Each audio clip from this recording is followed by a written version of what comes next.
اللهم أنت السلام ومنك السلام تبارك يا ذا الجلال والإكرام يا ربنا زدنا علما وعملا يا ربنا زدنا علما وعملا رب اغفر وارحم وأنت خير الراحمين الله أكبر كبيرا والحمد لله كثيرا سبحان الله بكرة واصيلا يا ربنا يا ربنا يا ربنا يا ربنا يا ربنا زدنا علما وعملا رب اغفر وارحم وأنت خير الراحمين رب اشرح لي صدري ويسر لي أمري رب اشرح لي صدري ويسر لي أمري واحلل عقدة من لساني يفقه قولي يا ربنا زدنا علما وعملا رب اغفر وارحم وأنت خير الراحمين رب اغفر وارحم وأنت خير الراحمين بسم اللہ الرحمن الرحیم۔ امید ہے کہ آپ سب بہنیں ایمان کے بہترین درجے میں ہوں گی اور انشاءاللہ العزیز بخیریت بعافیت ہوں گی۔ اللہ تبارک تعالیٰ ہمارے فلسطین کے مسلمانوں پہ بھی رحم فرما دے، کرم فرما دے، اور اللہ پاک کھلے عام الحمدللہ رب العالمین ان کے ایک ایک ظلم کا اور ایک ایک جو انہوں نے ہمارے مسلمان بھائی بہنوں کے ساتھ کیا ہے، ایک ایک ظلم کا، ایک ایک جبر کا بدلہ اللہ تبارک تعالیٰ خود اپنے دستے مبارک سے لیں، اور اللہ پاک کافروں کو نظر آئے، غیر مسلموں کو نظر آئے کہ جہاں معاملہ ہوتا ہے اللہ کا اور اللہ کے بندوں کا، تو اللہ رب العزت جو ہے بلا شبہ تھوڑی دن کرتے ہیں، دیر کرتے ہیں، لیکن حق پرستوں کے حق میں ہی فیصلہ ہوتا ہے۔ تاریخ اس بات کی گواہ ہے۔ چنگیز خان کو لے لیجئے، اس کے بعد لیتے رہیں اسی طرح چنگیز خان ہو گئے، ہلاکو خان ہو گئے، اور ہٹلر، اور جو دوسرے ہیں جیسے آپ کو پتا ہے کہ مسلمانوں کے ساتھ ظلم، منگولیا وغیرہ، یہ سب تو کس قدر مسلمانوں کی تاریخ میں جو ہے وہ ایسے واقعات بھرے پڑے ہیں، لیکن انشاءاللہ العزیز اللہ تبارک تعالیٰ نے جو ہے اپنا ایک سسٹم بنایا ہوا ہے، اور اللہ تعالیٰ فرماتے ہیں کہ دیر ضرور ہے لیکن اس کے بعد میں جو ہے بالکل پورا بدلہ لیتا ہوں۔ یعنی اللہ تبارک تعالیٰ یہ نہیں کرتے کہ پھر اس وقت تھوڑا بہت لحاظ کر جائیں، نہیں، اللہ تعالیٰ ڈھیل دیتے ہیں، ایک وقت تک ڈھیل دیتے ہیں، اور جب غاصبوں کو پکڑتے ہیں تو پھر اللہ کی پکڑ سے یہ ہے کہ کوئی مائی کا لال بچا نہیں سکتا، کیونکہ اللہ تبارک تعالیٰ نہ بکنے والے ہیں نہ جھکنے والے ہیں۔ اللہ تعالیٰ کو کوئی دنیا میں بے بس کر نہیں سکتا، نہ کہیں اور بے بس کر سکتا ہے۔ آسمان کے سارے فرشتے اللہ کے آگے بے بس ہیں، جبریل امی میکائیل علیہ السلام اور یہ سب کے سب اللہ کے آگے بے بس ہے، اور حالانکہ ان کی اپنی طاقت بہت زیادہ ہے، لیکن یہ اللہ کے غلاموں میں سے ہیں اور وفادار اور فرمانبردار غلاموں میں سے ہیں۔ تو اللہ تبارک تعالیٰ ہم سب کی اصلاح فرمائے، اور ہمیں اللہ اپنے رب کو پہچان کر رب کو مان کر، اس کو پہچان کر، اس کی مان کر، اور اس کو راضی کرنے کی توفیق عطا فرمائے۔ جب ہمارے درمیان اللہ رب العزت، اللہ تعالیٰ کے حکم سے یہ شروع ہو جائے گا مسئلہ کہ اللہ تبارک تعالیٰ ہمیں جو ہے ہماری جو ہے خطاؤں پہ درگزر کرتے رہیں گے اللہ تعالیٰ، اور ہم اللہ تعالیٰ کے مان کے چلتے رہیں گے، تو ایک وقت ضرور آنا ہے کہ آپ کے ہاں بھی کہ جس نے ظلم کیا ہے نا، جس نے جبر کیا، جس نے آپ کے ساتھ زیادتی کی، ٹرن آؤٹ شروع ہو جائے گا، یعنی مکافات عمل، یعنی آج جس نے آپ کو ذلیل کرنے میں کوئی انتہا نہیں کی، مجھے ذلیل کرنے میں کوئی انتہا نہیں چھوڑی، اللہ تبارک تعالیٰ ایک حد تک دیکھتے ہیں، اور اس کے بعد دیکھ لینا یہ سورۃ الانفال اس کا ثبوت ہے، منہ بولتا ثبوت ہے اللہ کے حکم سے۔ اعوذ باللہ من الشیطان الرجیم، بسم اللہ الرحمن الرحیم۔ اچھا جی، اب ایسا ہے کہ ایسا اچھا جب اللہ تعالیٰ فرماتے ہیں کہ جب بندہ مجھے یاد کرتا ہے تو میں اس کے ساتھ ہوتا ہوں۔ دوسری حدیث، یہ حدیث ہے، حدیث ویسے قرآن بھی ہے کہ فَاذْكُرُونِي وَاذْكُرْكُمْ وَاشْكُرُوا لِي وَلَا تَكْفُرُونَ۔ دوسرا مضمون ہے کہ جب بندہ مجھے یاد کرتا ہے تو میں اس کے ساتھ ہوتا ہوں۔ دوسری حدیث میں کہ جب بندہ مجھے یاد کرتا ہے تو جب تک اس کے ہونٹ میری یاد میں حرکت کرتے رہتے ہیں، حدیث پاک ہے کہ جب بندہ مجھے یاد کرتا ہے جب تک اس کے ہونٹ میری یاد میں حرکت کرتے رہتے ہیں میں اس کے ساتھ ہوتا ہوں، یعنی میری خاص توجہ اس پہ رہتی ہے اور خصوصی رحمت کا نزول ہوتا رہتا ہے۔ خدا کی قسم، کل یا پرسوں کی یعنی تھوڑے دنوں کی بات سمجھ لیں تاکہ کوئی کمی پیشی معاف ہو جائے، کہ وہ بیان سن رہی تھی اور اس میں ہاں اب پتہ یاد آ گیا، 7 اکتوبر کا بیان تھا۔ 7 اکتوبر کے بیان میں، کیونکہ 7 اکتوبر کو 1 سال ہو گیا تھا فلسطینی مسلمانوں کو ظلم سہتے سہتے، جبر سہتے سہتے، تو اس میں بیان آ رہا تھا، غالباً اسماعیل صاحب جو تھے وہ بیان کر رہے تھے، انہوں نے بیان کیا، انہوں نے کہا کہ جب حضرت عیسیٰ علیہ السلام کے ساتھ ہوں گے نا تو 3 یعنی حضرت عیسیٰ علیہ السلام کے ساتھ 3 جو ہے نا وہ لشکر ہوں گے۔ جیسے ایک لشکر وہ ہوگا جو بھاگ جائے گا ڈر کے، جن کی توبہ ہی قبول نہیں ہوگی۔ دوسرا والا لشکر ہوگا جو لڑتے لڑتے شہید جام شہادت نوش فرما لے گا، اور تیسرا جو لشکر ہوگا حضرت عیسیٰ علیہ السلام کے ساتھ، اس پر بہت برے وقت آئیں گے، یعنی کھانا پیاس، جیسے اس وقت اللہ معاف کرے جیسے ہو رہا ہے نا فلسطین کے مسلمانوں کا، کچھ ایسے ہی حال ہوگا جو مجھے ذہن میں آ رہا ہے۔ تو کیا اس میں لکھا تھا کہ وہ نا اللہ تبارک تعالیٰ کا ذکر کرتے رہیں گے، مسلسل ذکر میں رہیں گے، اور اللہ تعالیٰ ان کی پیاس کی حاجت کو دور کریں گے، اس کی کھلانے کی حاجت کو دور کریں گے۔ یقین کریں مجھے فوراً اپنے مجھے ایک دم سے یاد آیا کہ ہمارے قاری صاحب بھی یہی کہتے تھے کہ ہر لقمہ، یعنی بعض دفعہ ایسا ہوتا ہے نا کہ آپ 1 گلاس پانی، آدھا گلاس پانی پیتے ہیں، 2 گھونٹ پانی پیتے ہیں، آپ کی حاجت پوری ہو جاتی ہے، آپ کہتے ہیں بس میں نے اس سے زیادہ نہیں پینا، میرا دل نہیں کر رہا۔ اور بعض دفعہ یوں ہوتا ہے کہ 1 گلاس پانی پی لیا، پھر 5-10 منٹ بعد دوبارہ دوسرا گلاس، پھر تیسرا گلاس، تو اللہ تعالیٰ کے ہر لقمہ اور ہر پالی کا اور ہر شربت کا گھونٹ، یعنی جو چیز آپ کے منہ کے اندر جاری ہوتی ہے وہ ہر رزق آپ کا اللہ سے ہاتھ باندھ کے کہتا ہے کہ اللہ آپ بتائیے میں اس کے اندر جا کے خیر کا باعث بنوں یا شر کا باعث بنوں۔ سمجھ آئی؟ بعض دفعہ یہ ہوتا ہے جی اچھا جی پراٹھا کھا لیا تھا اس وجہ سے الٹیاں لگ گئی، سموسا کھا لیا تھا اس وجہ سے کھانسی لگ گئی، تو ہر چیز یعنی تو اس کا مطلب یہ کہ کوشش کر کے ہر لقمے پہ بسم اللہ الرحمن الرحیم پڑھے۔ تو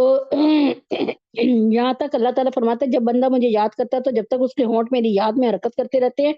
میں اس کے ساتھ ہوتا ہوں، یعنی میری خاص توجہ اس پہ رہتی ہے اور خصوصی رحمت کا نزول ہوتا رہتا ہے۔ اور ایک مضمون میں کہ میں فرشتوں کے مجمع میں ذکر کرتا ہوں، یعنی تفاخر کے طور پہ، یعنی فخر کے طور پر ان کا ذکر فرمایا جاتا ہے، یعنی ایک تو اس وجہ سے کہ آدمی کی خلقت جس ترکیب سے ہوئی اس کے مطابق اس میں اطاعت اور معصیت دونوں کا مادہ رکھا گیا، یعنی جو ہے فرشتے بالکل معصوم ہوتے ہیں، کھانے سے پاک، پینے سے پاک، شہوت سے پاک، سونے سے پاک، سمجھ آ رہی ہے نا؟ لیکن اللہ تعالیٰ نے یہ تمام چیزیں انسان میں رکھی، ٹھیک ہے نا؟ تو لیکن اس کے باوجود اگر اس انسان اللہ تبارک تعالیٰ کا ہو کے رہتا ہے، صبر کرتا ہے، پیاس میں صبر کرتا ہے، کھانے میں صبر کرتا ہے، تو اس حالت میں اطاعت کا کرنا یقیناً تو پھر جب وہ ایسی اطاعت کرتا ہے جیسے الحمدللہ میں آپ کو مثالوں سے سمجھانے کی ہمیشہ سے کوشش کرتی ہوں، تو جیسے جو ہے آپ نے دیکھا ہوگا کہ اس وقت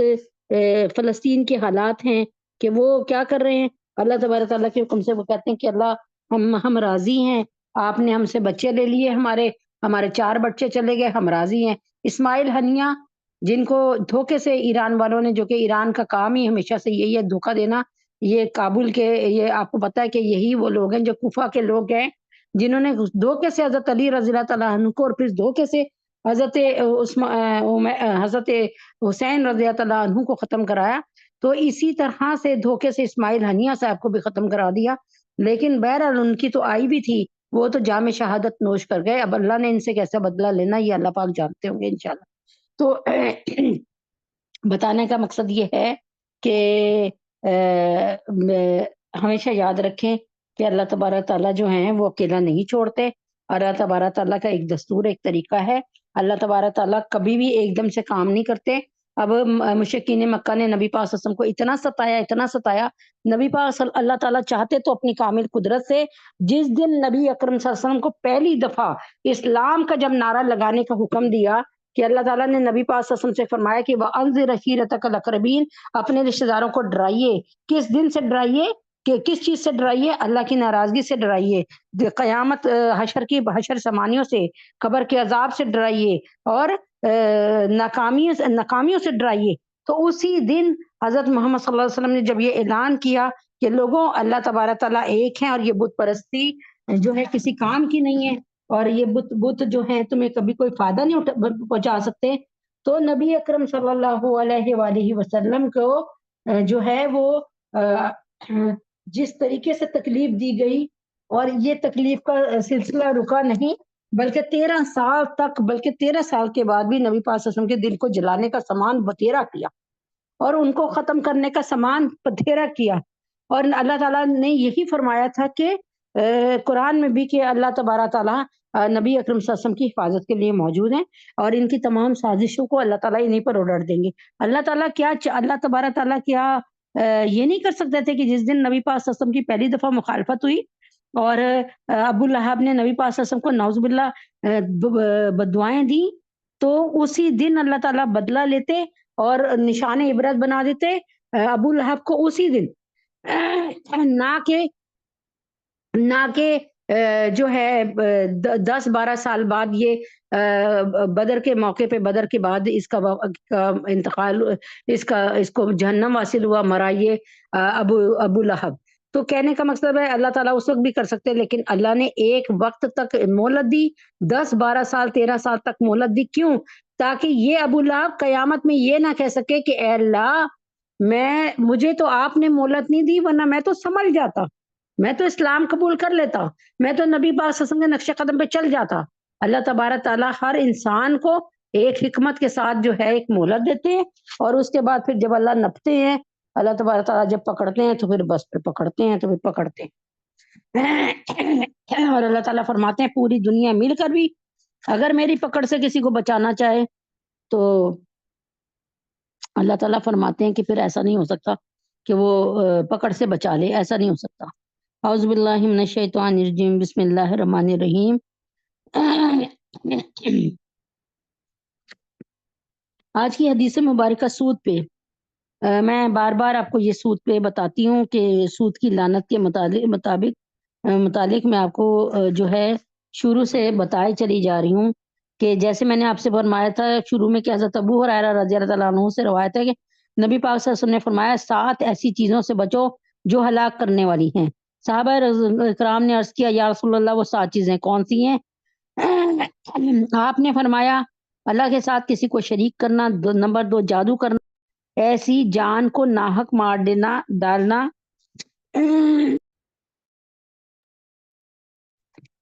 ایسی جان کو ناحق مار ڈالنا،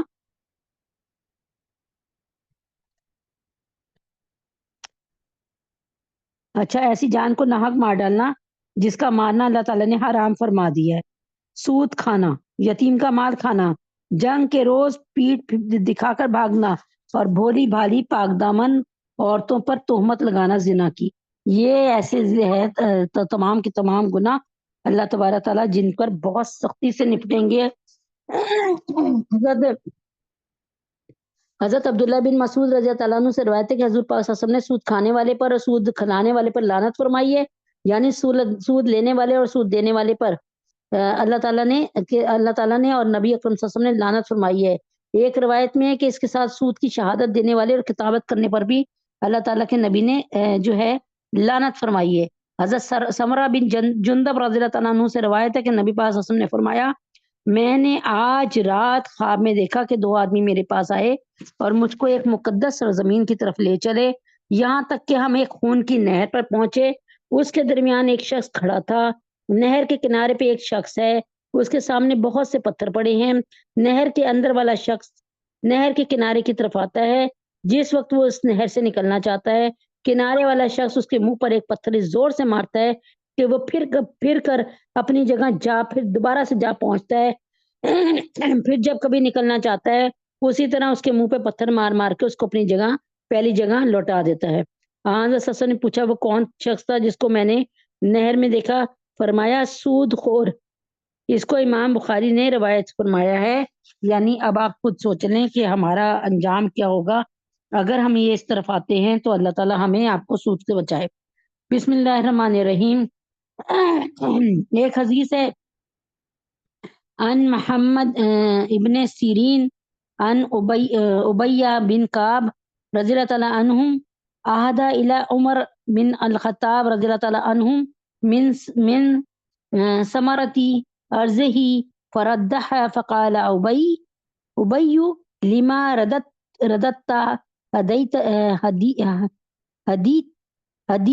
ہدیتنی وقد علمت انی من اطیبی اہل المدینہ ثمرہ۔ یہاں پر اللہ تعالیٰ فرماتے ہیں کہ محمد بن سیرین رحم اللہ فرماتے ہیں کہ حضرت ابی بن کعب رضی اللہ تعالیٰ عنہ نے حضرت فاروق اعظم رضی اللہ تعالیٰ عنہ کی خدمت میں اپنے باغ کا پھل بطور ہدیہ پیش کیا، یعنی حضرت عمر فاروق رضی اللہ تعالیٰ عنہ کو اپنے باغ کا پھل بھیجا ہدیے کے طور پہ، تحفے کے طور پہ۔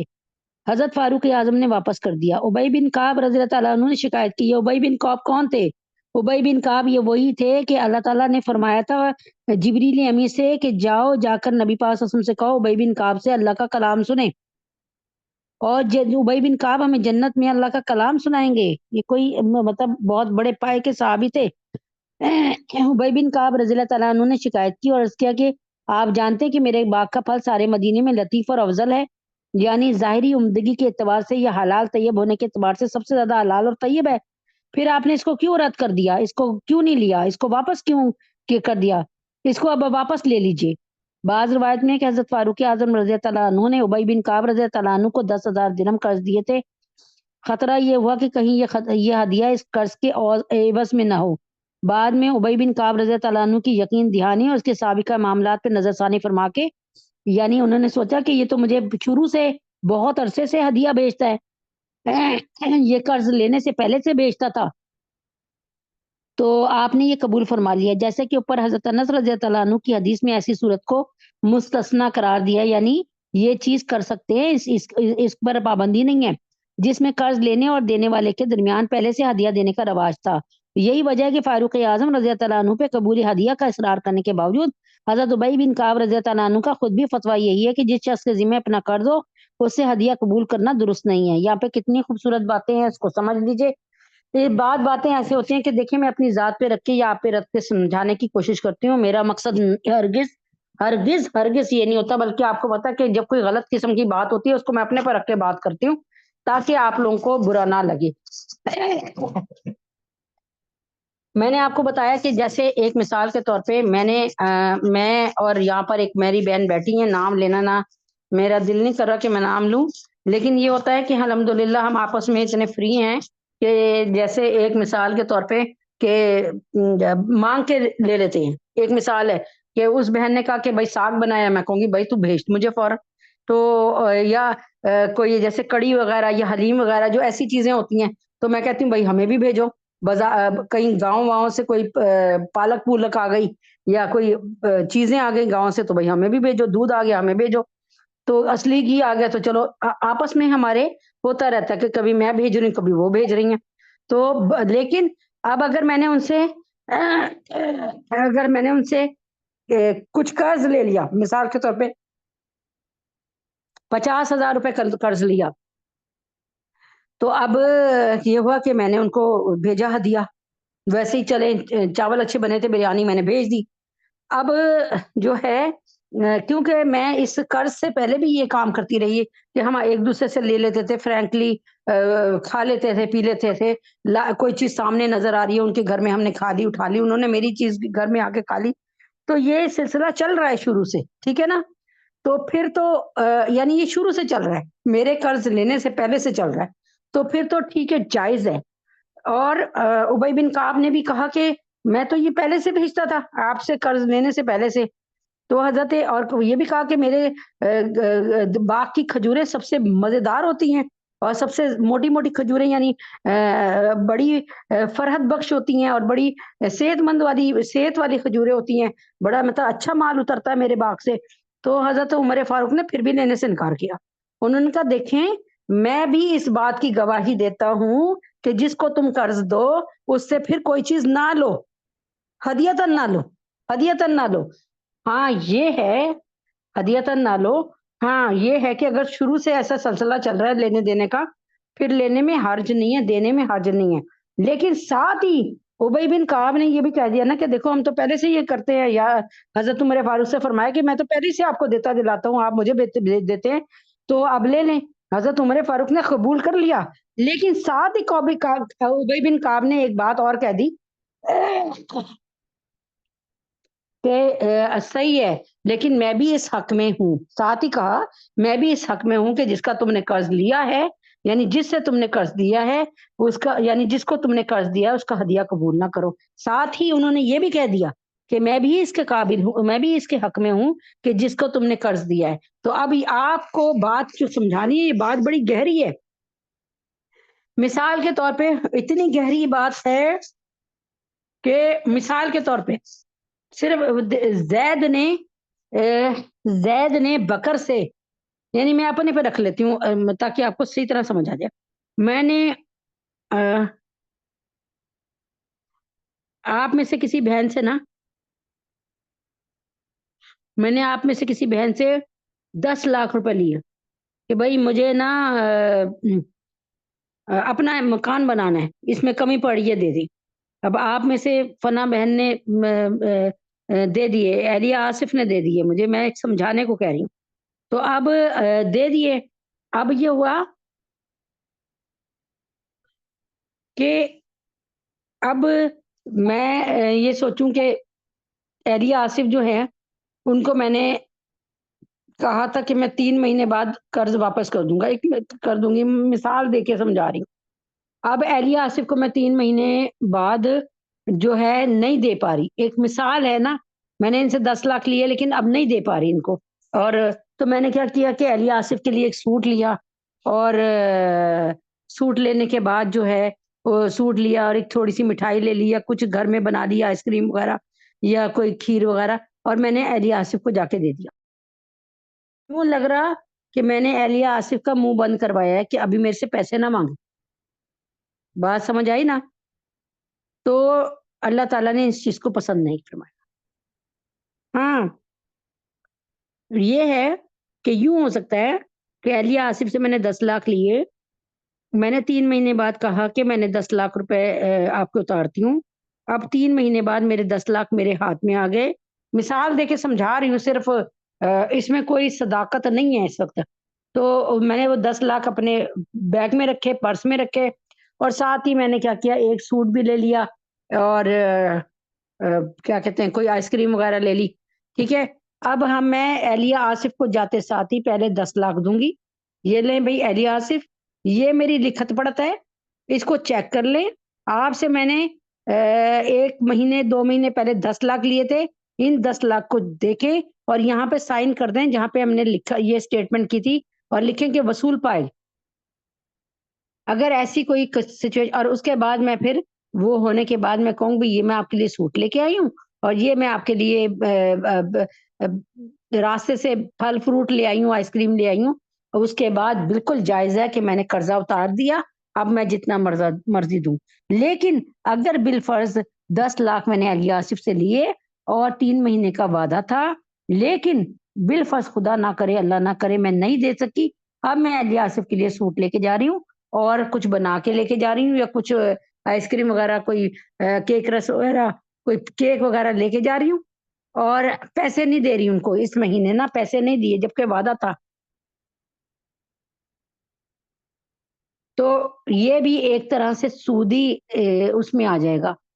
یعنی ان کو مسکا پالش کر رہی ہوں نا، ان کو ایک طرح سے سودی طور پہ دے رہی ہوں. سود میں بھی یہی ہوتا ہے نا کہ آپ نے 10 لاکھ لیے، آپ نے 5,000 روپے مہینہ 10,000 روپے مہینہ دینے ہی دینے ہیں، چاہے جو مرضی مرے چاہے جیے. ٹھیک ہے. تو یہ کہنے کا مقصد یہ ہے کہ ان مسائل کو سمجھ لیں اور یہ والے گروپ میں جوائن کر لیں، اوروں کو بھی جوائن کروا دیں، تاکہ آپ کو پتہ چلے کہ سود کتنی بڑی لعنت ہے، اور اس سے ایسے بچنا ہے جیسے آپ کووڈ سے بچتے تھے. ختم بات. اتنی سی بات میں نے آپ کو بتا دیا کہ سود کی لعنت سے ایسے بچنا ہے جیسے آپ کووڈ سے بچتے تھے. تو امید ہے کہ بات آپ سمجھ گئی ہوں گی. اللہ تبارک تعالیٰ جہاں ہمارے سب پہ رحم فرمائے اور آپ کی میری سب کی جان و مال کی عافیت فرمائے. بسم اللہ الرحمن الرحیم.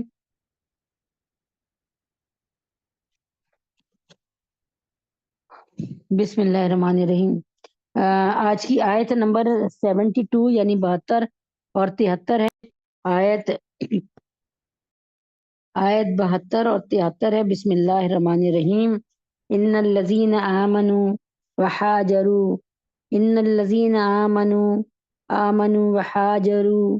وجاہدوا باموالہم وانفسہم فی سبیل اللہ والذین آووا ونصروا اولئک بعضهم اولیاء بعض والذین آمنوا ولم یحاجروا ما لکم من ولایتہم من شیء حتی یحاجروا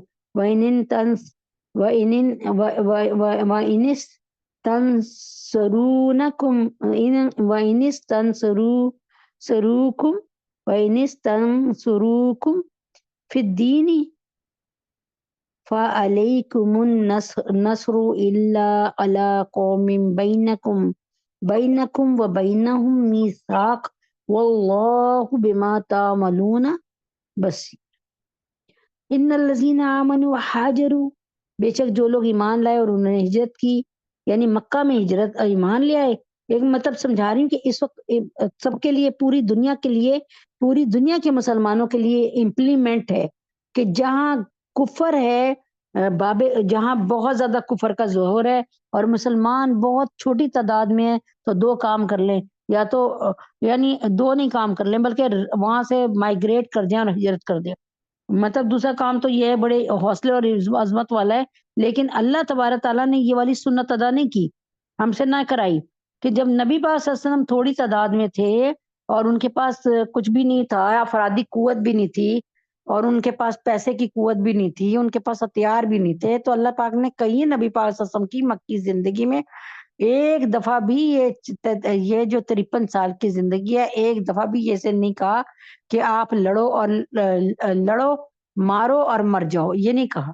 جب نبی پاک صلی اللہ علیہ وسلم مدینہ طیبہ 53 سال کی عمر میں چلے گئے، آپ کو انصاریوں نے یعنی اوس و خزرج نے ایسے گلے لگایا اور ایسے مضبوط کیا، اپنا مال پیش کر دیا، اپنی جان پیش کر دی، اور پھر مہاجرین بھی آتے گئے، ایک طاقت بن گئی. اب اللہ تعالیٰ نے فرمایا وقاتلوا وقتلوا، اب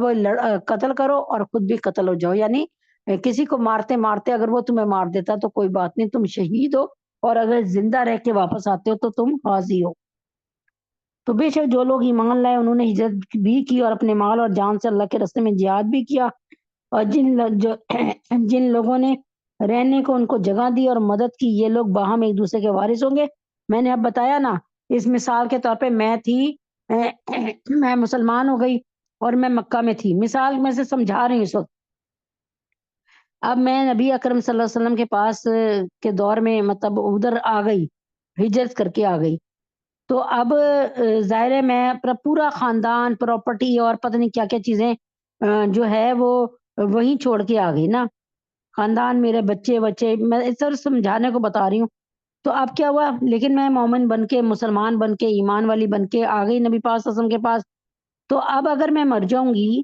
تو میرے وراثت کے اور میرے مال کے، جیسے میں بہت سارا اپنا سونا اٹھا کے لے آئی مکہ سے مدینہ، کوئی 20 کلو سونا لے آئی، مثال ایسے سمجھا رہی ہوں۔ تو اب میں مروں گی تو میرے اولیاء، میرے وارث، میرے بچے وغیرہ،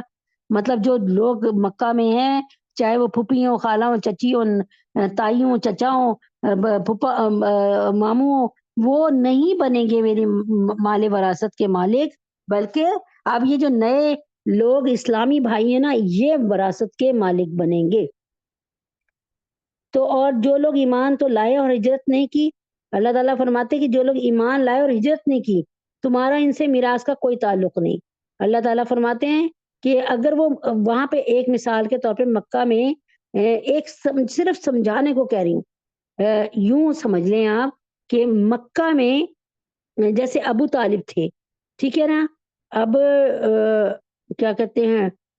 ابو طالب نہیں، ایک منٹ میں بتاتی ہوں۔ جیسے مکہ میں اس وقت کوئی شخص مرا اور اس کا بیٹا جو ہے مدینہ میں مسلمان ہو گیا، تو اب اس کو اپنے باپ کا کوئی، کیونکہ وہ باپ اس کا کافر اور وہ خود مسلمان، تو باپ کی میراث میں اس کا کوئی تعلق نہیں، وہ نہیں لے گا جب تک کہ وہ ہجرت، جب تک کہ اس کا باپ مسلمان ہو کر ہجرت کر کے مدینہ نہیں آ جاتا، یعنی ادھر سے ادھر مکہ کو نہ چھوڑ دے، کفر کی دار الکفر کو چھوڑ کے مدینہ طیبہ سب آ رہے ہیں، یہیں کا حکم ہے کہ ہجرت کر جاؤ مدینہ کی طرف۔ تو اب تمہیں کیا مشکل ہے، جبکہ تم اللہ کو مانتے ہو، اللہ کی مانتے ہو، تو پھر بھائی اللہ نے کہا ہے کہ ہجرت کر جاؤ، تو حکم اللہ کا ہے، تم ہجرت کر جاؤ، کوئی بات نہیں۔ جب تک کہ وہ ہجرت نہ کریں تو اس میں اور فرمایا جو لوگ ایمان تو لے آئے اور ہجرت نہیں کی، تمہارا ان سے میراث کا کوئی تعلق نہیں ہے، کیونکہ یعنی ایک مثال کے طور پہ نبی اکرم صلی اللہ علیہ وسلم مسلمان ہو کر یہاں آ گئے مدینہ طیبہ میں، اور مومن تھے، ٹھیک ہے، اور مطلب میں نبی پاک صلی اللہ علیہ وسلم کو نہیں لیتی بلکہ کسی صحابی کو لے لیتے ہیں کہ مثال کے طور پہ حضرت سعد بن ابی وقاص تھے، وہ مسلمان ہو کے مدینہ پہنچ گئے، صرف سمجھانے کو۔ اب حضرت سعد بن ابی وقاص رضی اللہ عنہ جو تھے، ان کے جو ہے والد کا انتقال ہو جاتا ہے مدینہ میں، مکہ میں، اور وہ والد کون تھے؟ والد تھے مومن مسلمان، لیکن وہ کہتے تھے کہ میں نے اپنا گھر بار چھوڑ کر نہیں جانا،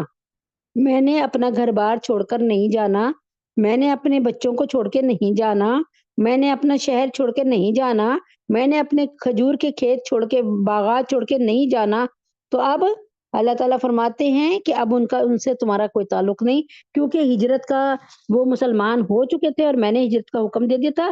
جب تک وہ ہجرت نہ کرے تب تک ان سے کوئی تمہارا تعلق نہیں، اور اگر وہ تم سے دین کے کام میں مدد چاہیں تو تمہارے ذمہ مدد کرنا واجب ہے۔ ہاں، اگر وہ تم سے دین کے کام میں مدد چاہیں تو تمہارے ذمہ مدد کرنا واجب ہے، مگر اس قوم کے اچھا آگے پھر انشاءاللہ کل پڑھتے ہیں اللہ کے حکم سے۔ تو دیکھیں نا یہاں پر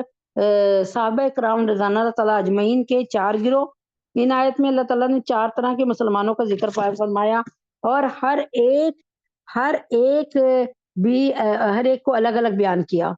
5ویں درجے میں تمام دنیا کے مختلف مذاہب کے کفار کا ایک ہی فرقہ قرار دیا۔ اللہ تعالیٰ نے فرمایا کفر جہاں بھی ہے ملت واحدہ ہے، وہ سارے کافر ہی ہیں، کافر ہیں، کافر کی کیٹیگریز نہیں۔ تو ایک قسم تو مسلمانوں کی وہ لوگ ہیں جو شروع میں آپ جناب صلی اللہ علیہ وسلم پر ایمان لے آئے اور ہجرت کر کے آپ صلی اللہ علیہ وسلم کے ساتھ یا آپ صلی اللہ علیہ وسلم سے پہلے مدینے میں آ کر رہنے لگے۔ ان کی 4 اوصاف بیان فرمائے، ان کی 4 خصوصیتیں، ان کی 4 اچھی باتیں بیان فرمائی، یہ کہ وہ اللہ اور رسول پاک صلی اللہ علیہ وسلم اور ملائکہ اور قیامت پہ سچے دل سے ایمان لے آئے۔ دوسرے یہ کہ انہوں نے اللہ کی خوشنودی، اللہ کو خوش کرنے کے لیے اور اس کے رسول پاک صلی اللہ علیہ وسلم کی رضامندی حاصل کرنے کے لیے اپنا وطن چھوڑ دیا، ترک وطن کر لیا، تمام عزیز و قارب کو، رشتہ داروں کو، بال بچوں کو چھوڑ دیا، اللہ اس کے رسول صلی اللہ علیہ وسلم سے رشتہ جوڑ لیا۔ جلا وطنی کتنی سخت چیز ہے، سارا کچھ چھوڑ کر تم اپنوں کو چھوڑ کر آتے ہو، اپنی زمینیں چھوڑ کے آتے ہو، اپنی بچپن کی یادیں چھوڑ کے آتے ہو، تو جلا وطنی کتنی سخت چیز ہے، اس کو وہی لوگ جانتے ہیں جن پر گزری ہو۔ تیسرا اور چوتھا وصف یہ ہے،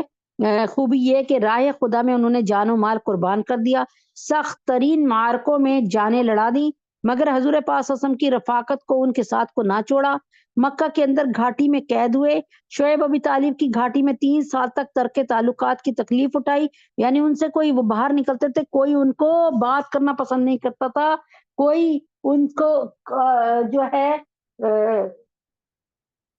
سوشل بائیکاٹ تھا،